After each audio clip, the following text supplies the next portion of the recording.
Air success platform channel पर मैं गौतम शर्मा आप सभी का हार्दिक स्वागत करता हूं।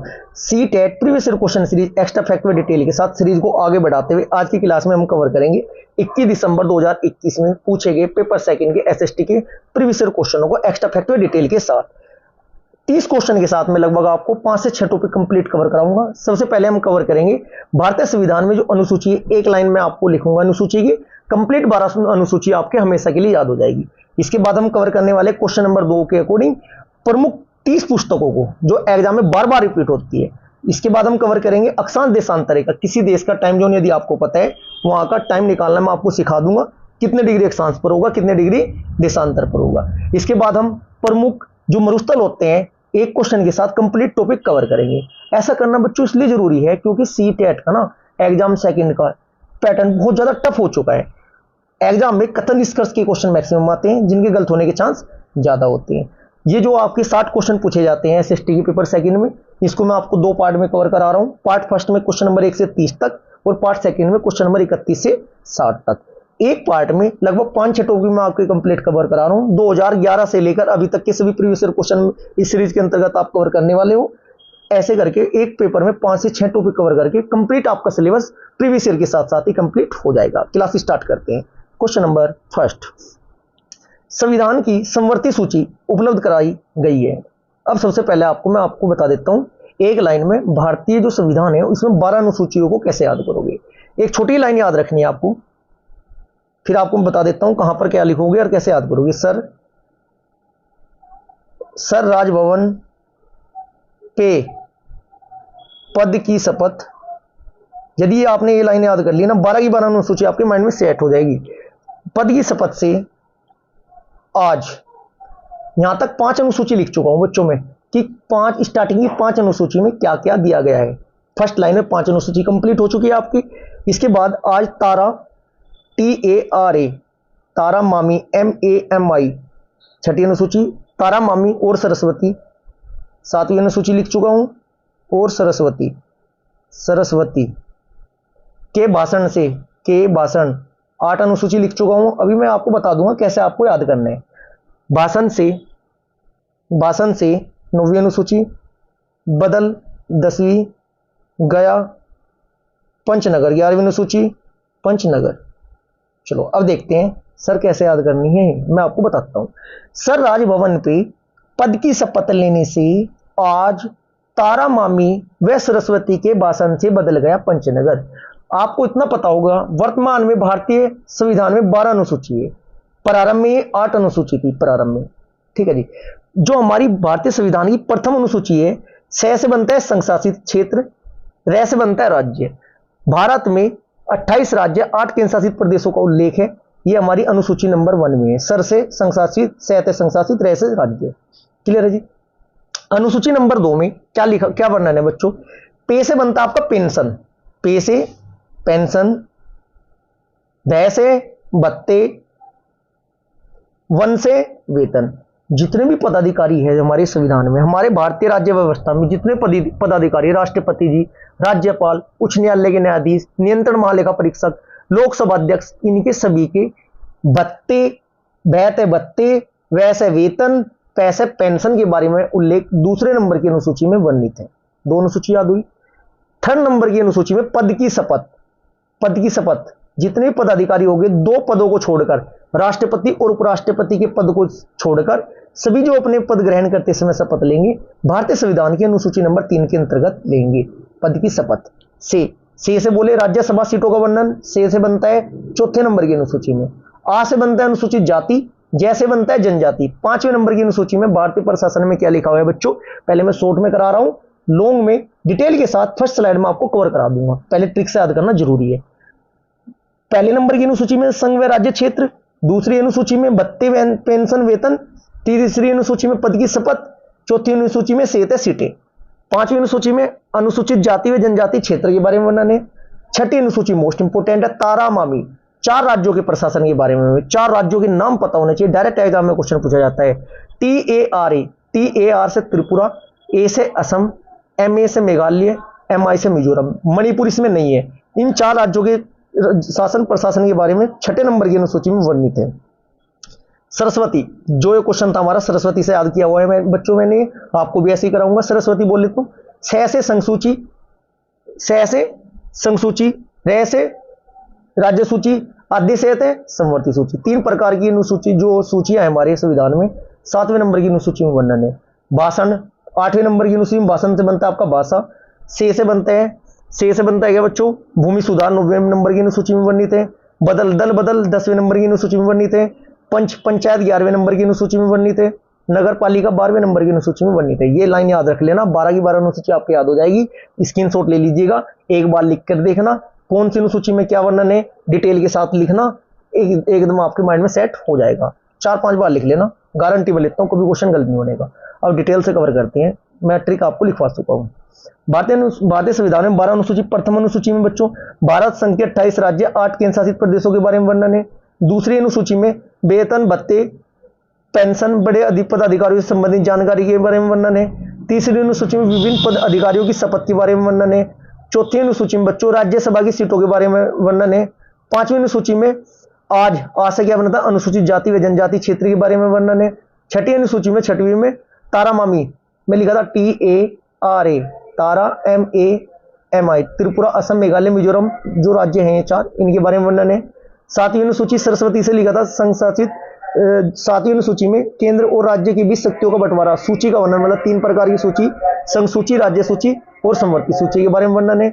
8वीं अनुसूची में 22 भाषाएं, 22 की 22 भाषाएं। जब भी आप मेरे सामने क्वेश्चन भाषाओं का आएगा 22 की भाषा आपको याद करा दूंगा। जैसे प्रारंभ में 14 भाषाएं थी, 15वें नंबर की भाषा जुड़ी सिंधी, लो भी याद कर लो आदि तो। 16वें नंबर की, 17वें नंबर की, 18वें नंबर की नमक जुड़ा जी। सर नमक कैसे, न से नेपाली, मैं से मणिपुरी, कैसे कोगनी, 18 हुई। इसके बाद 19, 20, 21 और 22 बदमा जुड़ा जी। बैद है, मां से, बै से बोडो, डै से डोगरी, मैं से मिताली, सै से संताली। इस प्रकार 22 भाषाओं का वर्णन कौन से अनुसूची में, 8वीं में। 9वीं अनुसूची में संपत्ति अधिग्रहण के बारे में वर्णन है। 10वीं अनुसूची में दल बदल, 11वीं अनुसूची में पंचायत के बारे में और 12वीं अनुसूची में नगर पालिका के बारे में वर्णन है। यहाँ से क्वेश्चन पूछे जाते हैं कि 11वीं अनुसूची कौन से संविधान संशोधन द्वारा और कब जोड़ी गई, 12वीं अनुसूची कौन से संविधान संशोधन द्वारा कब और कब जोड़ी गई। 9, 10, 11, 12 का आपको संविधान संशोधन और सन भी पता होना चाहिए कि ये संविधान में कब जोड़ी गई। नेक्स्ट क्वेश्चन बात करते हैं, क्वेश्चन नंबर 2। बच्चों ऐसी ही डिटेल के साथ यदि कवर करोगे, एक पेपर में मैं आपको 1 से 30 तक क्वेश्चन कवर करा रहा हूं। हम 2011 से लेकर 24 तक के सभी प्रीवियस ईयर क्वेश्चन कवर करेंगे, जब से CTET के एग्जाम प्रारंभ हुए तब से लेकर अब तक के। क्लियर है। यदि मैं एक पेपर में आपको 5 से 6 टॉपिक कवर करा रहा हूं, लगभग आपके 20 से 22 पेपर बैठते हैं, लगभग 25 पेपर में आपको प्रीवियस ईयर कवर करा दूंगा। 25 पंजे 125, लगभग आपके SST के 120 प्लस टॉपिक कवर हो जाएंगे और डायरेक्ट एग्जाम इनमें से क्वेश्चन रिपीट होते हैं। ठीक है जी, अच्छा स्कोर हमारा 100% होगा। सिर्फ आप कंप्लीट क्लास देखते चले और बेहतरीन तैयारी करते चले। इसी प्रकार मैथ की प्रीवियस ईयर क्वेश्चन की भी सीरीज भी मैंने स्टार्ट की हुई है। मैथ का बच्चों फंडा जो मेरा सोल्व कराने का विदाउट फॉर्मूला और विदाउट एक्स सोल्व करा रहा हूं मैं आपको। यदि आपसे जोड़, घटा, गुना और भाग अच्छी तरीके से आती है ना, तो मैथ में जो 30 क्वेश्चन में से 15 क्वेश्चन न्यूमेरिकल वाले आते हैं सोल्व करने वाले, 15 की गारंटी मेरी, प्लस पेडागोजी के 15 में से 7-8 क्वेश्चन तो वैसे ही कर जाओगे आप, यदि आपने मैथ की कंप्लीट सीरीज कवर कर ली। क्लियर है जी। अब बात करते हैं गुलामगिरी का लेखक कौन है, क्वेश्चन में पूछा गया था। राइट आंसर होगा ज्योतिबा बाई फुले। याद कैसे करोगे यार, गुलामी करते करते ना फूल गई थी ज्योति, गुलामी करते करते ज्योति फूल गई थी, गुलामी गिरी फूल गई थी, कौन, ज्योति। किसी लड़की का नाम यदि ज्योति है तो इस बात का आप अपने दिल पर मत लेना, सिर्फ ही हमारी ट्रिक है। क्लियर है जी। अब हम मोस्ट इंपोर्टेंट टॉप 30 बुक्स और उनके राइटर या लेखक याद करते हैं जो एग्जाम में बार बार रिपीट होते हैं। यदि ये आपकी याद है तो बहुत अच्छी बात है, लगभग इतनी गारंटी मैं देता हूं 10 से 15 बुक्स इसमें ऐसी होगी। यदि आपकी तैयारी जबरदस्त भी है ना, तो सोचने को आप फिर भी मजबूर होंगे। यदि 30 की 30 आपको याद है तो बहुत अच्छी बात है। 2 मिनट में रिवीजन करते हैं।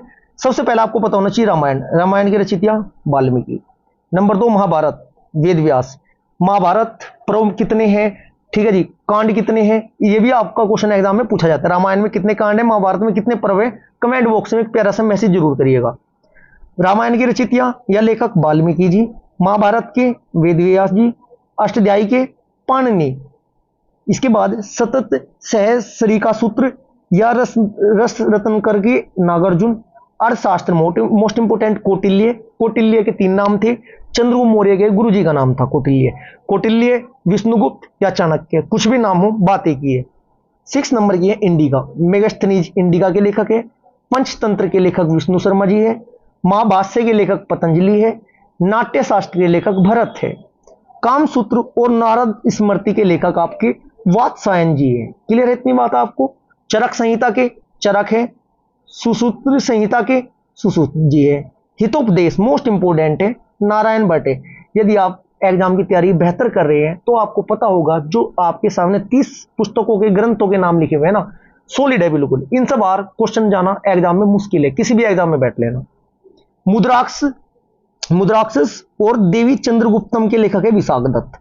कुमार संभव, अभिज्ञान शकुंतलम, मेघदूतम, रघुवंशम, मल्लिकाग्नि मित्रम और ऋतु संहार के लेखक कौन है बच्चों? इनके कालिदास जी है।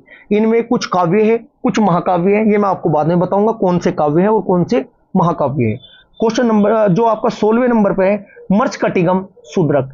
ट्रिक से भी याद करा सकता हूँ 30 के 30। यदि ट्रिक से याद कराने लगा ना क्लास थोड़ा लंबी हो जाएगी। चलो मैं थोड़ा एग्जाम्पल बताता हूँ आपको। मर्चकटिगम, मर्च मतलब मच्छर, मच्छर काटते हैं तो सूज पहनते हैं, सूज से बनता है आपका शूद्रक। क्लियर है बच्चों आपका। पाणिनि कहाँ गए हमारे? चलो अष्टाध्याय, 8 अध्याय थे। 8 अध्याय पढ़ते पढ़ते पंडित जी थक गए। आप उन्हें कह रहे बार बार पानी पियो पानी पियो, वो कह रहे पानी नहीं 8 के 8 अध्याय फिर समाप्त करने के बाद पानी पीऊंगा मैं। ऐसे आप इनको बड़े आसान तरीके से याद कर सकते हैं। गीत गोविंद देखिएगा, गीत इतना जबरदस्त गाया, सब जय जयकार करने लगे। जय जयकार मतलब जयदेव। गीत गोविंद के रचित आपके कौन है बच्चों? जयदेव है। नागनंद, रत्नावली व प्रियदर्शिका के लेखक हर्षवर्धन है। हर्षचरित व कांदबरी के बाणभट्ट है। आर्यभट्टियम और परमार्थ सप्तशती के आर्यभट्ट है। वर संहिता पंच सिद्धांतिका के ब्रह्मवीर है जी आपके। पृथ्वीराज रासो मोस्ट इंपोर्टेंट है, चंद्रबरदाई है। नेस दरिच और खंड खंड खाद्य के श्री हर्ष है।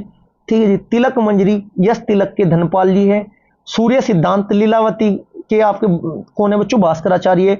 राज तरंगिनी, राज को कहा जा रहा है राज तरंगिन, राज कह रहा है कि आज नहीं कल गिनूंगा, इसका मतलब कल्लन। राज तरंगिनी के लेखक कौन है बच्चों? कल्लन है। पंचशीला के आपके विलन है और भोज चरित्र के आपके चिंतामणि है। स्क्रीनशॉट ले लेना आप इसका एक बार। कर्पूर मंजरी और काव्य मीमांसा के आपके राजशेखर है और कीर्तार्जुनियम के आपके भारवी है। अति महत्वपूर्ण है, एक बार स्क्रीनशॉट ले लेना, 2-3 बार इसको रिवाइज कर लेना। एक बार में यदि याद नहीं होता है तो 2-3 बार आप रिवाइज करोगे, याद हो जाएगा। क्वेश्चन हमारा क्या था?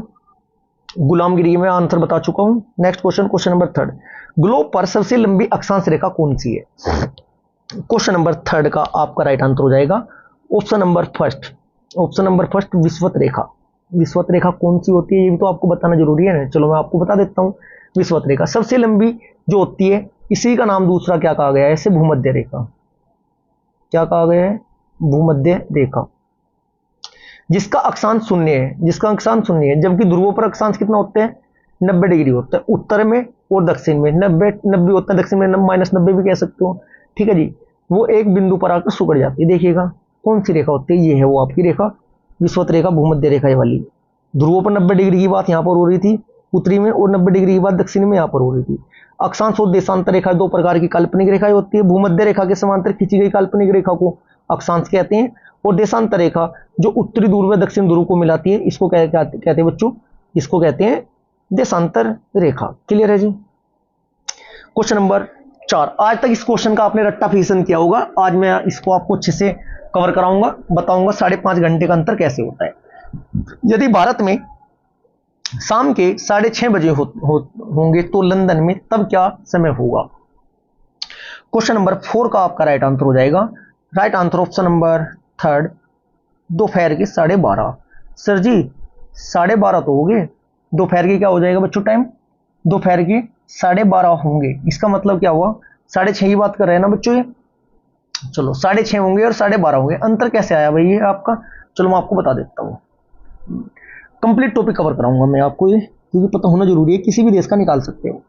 दुनिया में जीएमटी के आधार पर ही समय का क्या किया जाता है बच्चों, आकलन किया जाता है। जीएमटी का मतलब होता है पृथ्वी का अपने एक्स पर घूमने के लिए लिया जाने वाला समय। यहां से एक क्वेश्चन आपसे डायरेक्ट पूछा जा सकता है, नोट करके जो आपका पॉइंट लिखा है, इंपोर्टेंट पॉइंट है। पृथ्वी को एक देशांतर को पूरा करने में 4 मिनट का समय लगता है। जो आपका एक देशांतर है ना, ये एक देशांतर, ये वाली रेखा है ना, ये कितने मिनट का समय लगे देशांतर रेखा को पार करने में, 4 मिनट का। अब आपको इतना पता होगा, जो भारतीय मानक समय रेखा है, भारतीय जो मानक समय रेखा है वो कहां से जाती है, इलाहाबाद की नैनी से जाती है। सबसे पहले आपको ये भी पता होना चाहिए, क्वेश्चन के अंदर क्वेश्चन कवर करते हुए चलेंगे, थोड़ा डीपली होगा बच्चों, लेकिन समझने की जरूरत है आपको। जो हमारे यहाँ पे भारत की 82.5 डिग्री पूर्वी देशांतर का समय निर्धारण के लिए किया जाता है, ये कितने राज्यों से हो जाती है, 5 राज्य है सर। कौन कौन से, number 1 Uttar Pradesh, number 2 Madhya Pradesh, number 3 Chhattisgarh, number 4 Orissa, number 5 Andhra Pradesh. अब होता क्या है, मैं आपको बताया स्टार्टिंग में, 1 डिग्री अक्षांश को पार करने में कितने मिनट का समय लगता है, 4 मिनट का।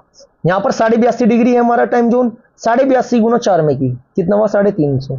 350 को घंटे में डिवाइड करेंगे, 330 मिनट को, 330 मिनट को जब घंटे में डिवाइड करेंगे, 5 घंटा 30 मिनट निकल कर आएगा। 82.5 डिग्री रेखा 5 राज्यों से होकर जाती है। अब आपको समझ में आ चुका होगा, 1 डिग्री देशांतर में 4 मिनट का समय लगता है, और 82.5 की गुना जब 4 मिनट में करोगे 330 मिनट निकल कर आता है, ठीक है जी, जो कि 5 घंटे 30 मिनट होता है। 5.5 घंटे बोल सकते हो, वो मैं कोई बात नहीं, वो थोड़ा गलत बोल दिया था, लेकिन बात वही थी। क्लियर है जी। अब हमारा क्वेश्चन हमारा क्या था, ये आप कॉन्सेप्ट समझ चुके हो। 4 मिनट कहां से आया, यदि भारत में शाम के 6:30 बजे होंगे तो लंदन में तब क्या समय होगा। अब मैं आपको इतना बता चुका हूं, जो भारत में समय दोपहर के 12 बजे हैं, तो इंग्लैंड में जीएमटी अगर दोपहर के 12 बजे ना भारत में, तो वहां पर कितने हो गए बच्चों जीएमटी के, 6:30। 12 से देखना 6:30, 12 से 1, 1 से 2, 2 से 3, 3 से 4, 4 से 5, 5 से 6 देखना, 12 से 1 1 घंटा, 1 से 2 2 घंटे, 2 से 3 3 घंटे, 3 से 4 4 घंटे, 4 से 5 5 घंटे, और 5 से 6 कितने हो जाएंगे बच्चों आपके, 5 घंटे हुए, 30 मिनट और बढ़ा देना, 5.5 होगी बच्चों। ठीक है, या तो ऐसे काउंट कर सकते हो आप, ऐसे भी तो काउंट कर सकते हो, 12:30 ही बजेंगे। क्लियर है, या फिर आप डिवाइड करके निकाल सकते हो, जैसे मैंने आपको बताया है ऐसे। क्लियर है जी। नेक्स्ट क्वेश्चन नंबर आपका बनता है, 5 राज्य है, कर्क रेखा वाले कितने राज्य है बच्चों, कर्क रेखा वाले यहाँ पर 8 राज्य है, ध्यान रखना है। नेक्स्ट क्वेश्चन नंबर 5, कौन सा सारा मरुस्थल नहीं आता, कौन सा देश सारे मरुस्थल में नहीं आता, लीबिया, यूनीसिया, माली, दक्षिणी सूडान। इंपॉर्टेंट क्वेश्चन है। मरुस्थल, सारा कैसे दिया था, अफ्रीका में, फ्री में दिया था, इसका मतलब सारा मरुस्थल कहां पाए जाते हैं, अफ्रीका में। अब अफ्रीका तो महाद्वीप है, लेकिन ये महाद्वीप के देश है, तो कैसे पता करोगे बच्चों, बहुत डीपली पढ़ना पड़ेगा। यदि आपके ये टॉपिक याद है, भूमध्य रेखा अफ्रीका महाद्वीप के किन किन देशों से होकर जाती है, तब आप इसमें 2 ऑप्शन बड़े आराम से काट सकते हो। ठीक है जी, लीबिया, एक लीबिया है, एक माली है, नाइजर भी है एक, चलो वो मैं आपको अलग टॉपिक में कवर कराऊंगा। क्लियर है जी। अब हम देखते हैं डायग्राम के अकॉर्डिंग, बात की है किसकी, सारा मरुस्थल की। किसकी बात की है बच्चों, सारा मरुस्थल की बात हुई है। एक मिनट को, कौन सा है, सारा मरुस्थल की बात हुई है। ऑप्शन देख लेते हैं एक बार दोबारा, लीबिया जाएगी, यूनीसिया जाएगी, माली जाएगी, दक्षिण सूडान नहीं जाएगी। चलो देखिएगा, सारा मरुस्थल कहाँ है, सर ने बताया अभी, सारा मरुस्थल, सारा कैसे देना चाहिए सभी को, फ्री में, फ्री बोले तो अफ्रीका। ठीक है जी, अफ्रीका कहाँ है सारा मरुस्थल बच्चों, सारा मरुस्थल ये रहा, अल्जीरिया, चाड, मिस्र, लीबिया, माली, मोरटानिया, मोरक्को, नाइजर, सूडान, ट्यूनीसिया, पश्चिमी सहारा। अब देखते हैं कौन कौन से ऑप्शन में नहीं है। लीबिया है क्या, लीबिया सर है, लीबिया के बाद आपका यूनीसिया है क्या, यूनीसिया भी आपका है, ट्यूनीसिया या यूनीसिया बात एक ही है, माली है, दक्षिण सूडान आपका नहीं है। इसलिए विश्व में कर्क रेखा, मकर रेखा, भूमध्य रेखा विश्व में किन किन महाद्वीपों से होकर जाती है और किन किन देशों से होकर जाती है, ये टॉपिक यदि आपने अच्छे से कवर कर लिया तो ऐसे क्वेश्चनों के आंसर तो आप चुटकी बजाते ही दोगे। जब भी मेरे सामने क्वेश्चन ये विश्व वाला कर्क रेखा, मकर रेखा, भूमध्य रेखा का आएगा, तब मैं आपको ये टॉपिक जरूर कवर कराऊंगा ट्रिक के साथ। अब बात करते हैं बच्चों, जो ग्रेट विक्टोरियन है ये आपका ऑस्ट्रेलिया में है, गिब्सन भी आपका ऑस्ट्रेलिया में है, ग्रेट सैंडी भी आपका ऑस्ट्रेलिया में है। क्लियर है इतनी बात। जो आपका और कौन कौन से बचते हैं बच्चों इंपोर्टेंट, एक है आपका अट्टाकामा, अट्टाकामा मरुस्थल ये रहा, अट्टाकामा मरुस्थल चिली में अवस्थित है। कहां पर है, चिली में। कालाहारी मरुस्थल बोत्सवाना और नामीबिया में है बच्चों, ये दक्षिण अफ्रीका वाला पार्ट है। पेंटागोनिया जो है शीत मरुस्थल है, ये आपका अर्जेंटीना में है। क्लियर है जी। सोनोरन जो आपका अमेरिका मैक्सिको वाले क्षेत्र में है। ग्रेट बेसिन शीत मरुस्थल आपका ये आपका अमेरिका में है। और आपका जो ये है ना अरेबियन मरुस्थल 10 देशों में है। कौन कौन से? Mali, Morocco, Mauritania, Algeria, Tunisia, Libya, Niger, Chad, Sudan और मिस्र। जैसे ये क्वेश्चन पूछा गया है ऐसे इनमें से क्वेश्चन पूछा जा सकता है, इसलिए इस टॉपिक को कवर करना बहुत जरूरी है। एक बार आप स्क्रीनशॉट ले लेना, याद कर लेना। गोभी मरुस्थल का है मंगोलिया चीन वाले क्षेत्र में, याद कैसे करोगे? गोभी डालते हैं चाइनीज सामान में, जैसे बर्गर, चाउमीन। गोभी ज्यादा चाइनीज बोले तो चीन वाले क्षेत्र में। टकला मकन, टकले कहाँ है? ज्यादा चीन में है, ऐसे याद कर सकते हो। क्वेश्चन नंबर 6 जो आपके कथन निष्कर्ष वाले क्वेश्चन होंगे, जो थोड़ा लेंथी होंगे, जिसमें समय ज्यादा लगेगा, मैं डायरेक्ट उनका आपको आंसर बताऊंगा। जो समझाने वाले होंगे उनको मैं समझाऊंगा, जो ट्रिक से याद कराने वाले होंगे उनको मैं ट्रिक से याद कराऊंगा। क्वेश्चन नंबर 6, कथन ए और बी पर विचार करें, सही उत्तर का चयन करें। कथन ए, शराब बनाने वाले नाई और बावर्ची को ऊंचे प्रशासनिक पदों पर बैठाने के लिए मोहम्मद तुगलक की आलोचना हुई। कथन बी, यह उस समय में प्रचलित सामाजिक आर्थिक रूढ़िबद्ध धारणा को दर्शाता है। क्वेश्चन नंबर 6 का आपका राइट आंसर हो जाएगा ऑप्शन नंबर सेकंड, ए और बी दोनों सही है, परंतु बी ए का सही अनुमान नहीं है। बच्चों ऐसा कैसा था बच्चों? चलो नेक्स्ट क्वेश्चन, क्वेश्चन नंबर 7, पद, वेतन और सैन्य उत्तरदायित्व निर्धारित करने के लिए मुगलों द्वारा प्रयोग में लाई गई श्रेणी क्रम व्यवस्था कहलाती थी, क्या कहलाती है? क्वेश्चन नंबर 7 का राइट आंसर मनसबदारी व्यवस्था। इसका क्या अर्थ था बच्चों? मनसबदार जो थे ना, मनसबदार का अर्थ था एक मनसब, एक पदिया या पद वाला व्यक्ति, और मनसबदारी सरकारी अधिकारियों की ना रैंक, वेतन और सैन्य जिम्मेदारियों को तय करने के लिए एक श्रेणी, कैटेगरी प्रणाली थी। क्लियर है जी। क्वेश्चन नंबर 8, निम्नलिखित में से बस ये ए भी विचार कर कथन पढ़ो, डायरेक्ट आंसर बताएं। वक्तव्य क्या बात कही गई? ए, ब्रिटिश शासनकाल के दौरान भारतीय गांवों की ज्यादातर भटिया अनुपयोगी हो गई। बी, इसका एक कारण औपनिवेशिक सरकार द्वारा जंगल का नया नियम लागू करना था।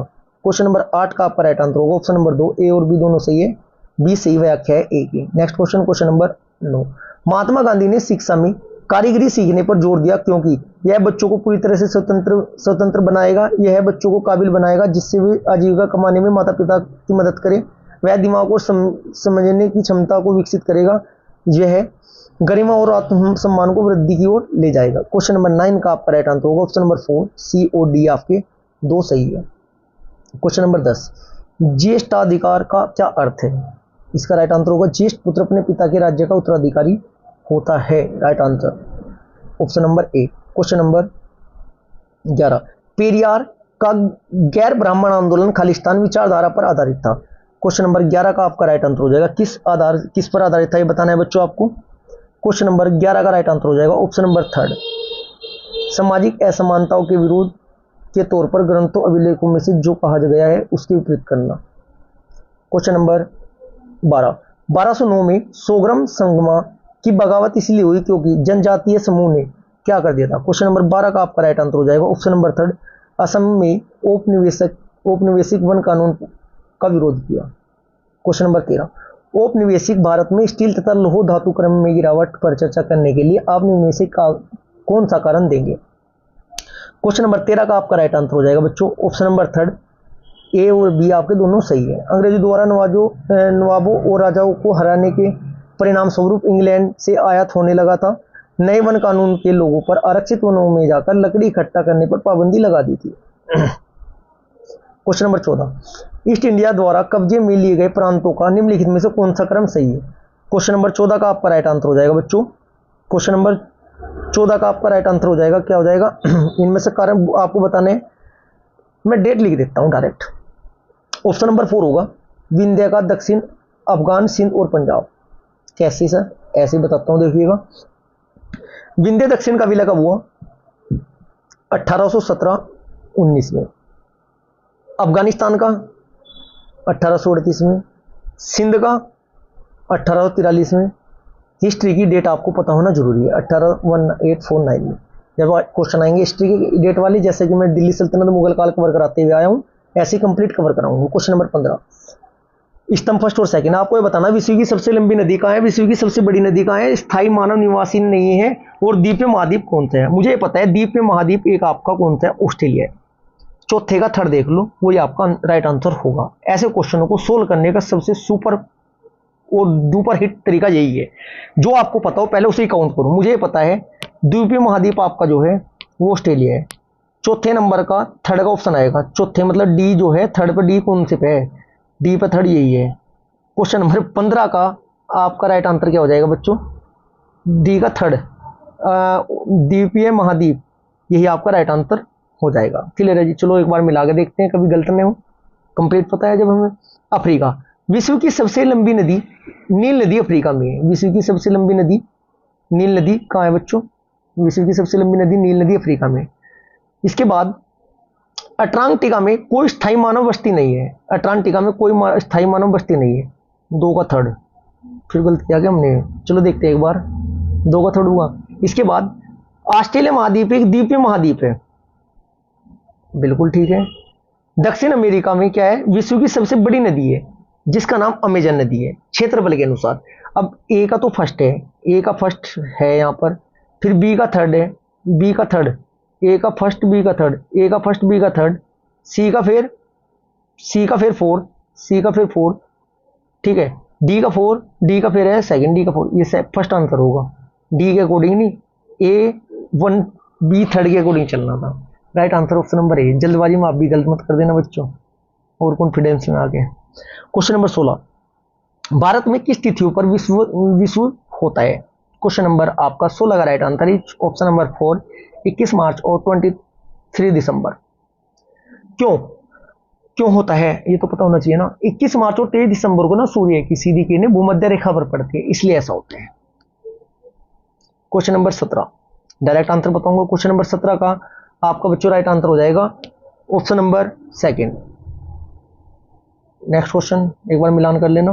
क्वेश्चन नंबर 18, क्वेश्चन नंबर 18 का आपका राइट आंसर हो जाएगा बच्चों ऑप्शन नंबर 4, ए और बी दोनों सही है। चलो नेक्स्ट क्वेश्चन, क्वेश्चन नंबर 19, छत्रक सेल का निर्माण निम्न में से किसके द्वारा अपर्दन क्रिया से होता है। क्वेश्चन नंबर 19 का आपका राइट आंसर होगा ऑप्शन नंबर 4, पवनों के। किसके द्वारा बच्चों, पवनों के। नेक्स्ट क्वेश्चन, क्वेश्चन नंबर 20, निम्नलिखित कथनों में से भारतीय प्रायद्वीपीय पठार के संदर्भ में सही है। क्वेश्चन नंबर 20 का आपका राइट आंसर हो जाएगा ऑप्शन नंबर ए आपका आकृति त्रिभुजाकार धरातल का फ्यूचर, बिल्कुल ठीक है। बी, उस क्षेत्र में बहुत सी पहाड़ी श्रृंखलाएं हैं जैसे विंध्य और सतपुड़ा, बिल्कुल ठीक है। सी, अरावली की पहाड़ियां विश्व की प्राचीनतम श्रृंखलाओं में से एक है, यह उत्तरी पूर्व सीमा पर स्थित है। यह उत्तरी पूर्व सीमा पर स्थित है, ये गलत है, ये उत्तर पश्चिमी अरावली से गिरा है बच्चों ये, ठीक है ना, ये आपका गलत हो जाएगा। इसका मतलब सी नहीं है, ए बी डी होना चाहिए इसका आंसर, 50 का third, A B D. Question number 21, निम्नलिखित में से कौन सा कथन सही है। लाल किला अवसादी सेल से बना है जबकि ताजमहल कायांतरिक सेल से बना है। लाल किला कायांतरिक सेल से बना है जबकि ताजमहल अवसादी सेल से बना है। लाल किला और ताजमहल दोनों कायांतरिक सेल से बने हैं। लाल किला और ताजमहल दोनों अवसादी सेल से बने हैं। क्वेश्चन नंबर 21 का right answer is option number A, लाल किला अवसादी सेल से जबकि कायांतरिक सेल से ताजमहल बना है। क्वेश्चन नंबर 22, निम्नलिखित में से कौन सी पवन मौसमी पवन का उदाहरण है। क्वेश्चन नंबर आपका 52 का आपका राइट आंसर हो जाएगा गृह पवन है, इसे बोलते हैं व्यापारिक पवन। नेक्स्ट क्वेश्चन, क्वेश्चन नंबर 23 का आपका right answer option number second, दोनों ए और बी सही है। बी ए की सही व्याख्या नहीं करता है। चांद पर वायुदाब नहीं है और अंतरिक्ष यात्रियों के शरीर की रक्त सिराई विपरीत बल के कारण फट सकती है, इसका व्याख्या नहीं करता, सही तो है। क्वेश्चन नंबर 24, क्वेश्चन नंबर 24 का राइट आंसर हो जाएगा ऑप्शन नंबर 2, बी और सी। नेक्स्ट क्वेश्चन, क्वेश्चन नंबर 25, तटीय प्रदेशों और सूक्ष्म प्रदेशों में मृदा संरक्षण का सबसे उचित तरीका कौन सा है। क्वेश्चन नंबर 25 का आपका राइट आंसर होगा ऑप्शन नंबर 3, रक्षक मेखलाएं बनाकर। नेक्स्ट क्वेश्चन, क्वेश्चन नंबर 26, संयुक्त क्षेत्र में उद्योगों का स्वामित्व व संचालन राज्यों और व्यक्तियों अथवा व्यक्तियों के समूह द्वारा होता है। अमूल डेयरी संयुक्त क्षेत्र का उद्योग है। ये आपका इकोनॉमिक्स का क्वेश्चन है बच्चों। क्वेश्चन नंबर 26 का आपका राइट आंसर होगा ऑप्शन नंबर 3, ए सत्य है जबकि बी असत्य है। ए आपका सत्य है जबकि बी आपका असत्य है। सरकारी क्षेत्र के लिए एक उदाहरण है, ना कि संयुक्त। क्वेश्चन नंबर 27, मिल्पा रोका लदांग किसके विभिन्न नाम है। मिल्पा लोपा रंगा किसके हैं बच्चों, स्थानांतरित कृषि के। जो आपका है ना बच्चों, मैक्सिको और मध्य अमेरिका में ना मिल्पा वेनेजुएला में कोनोको और ब्राजील में रोका, ये आपकी फसलें होती है। ठीक है, इतना आपको बता दूं। इंडोनेशिया में लडांग।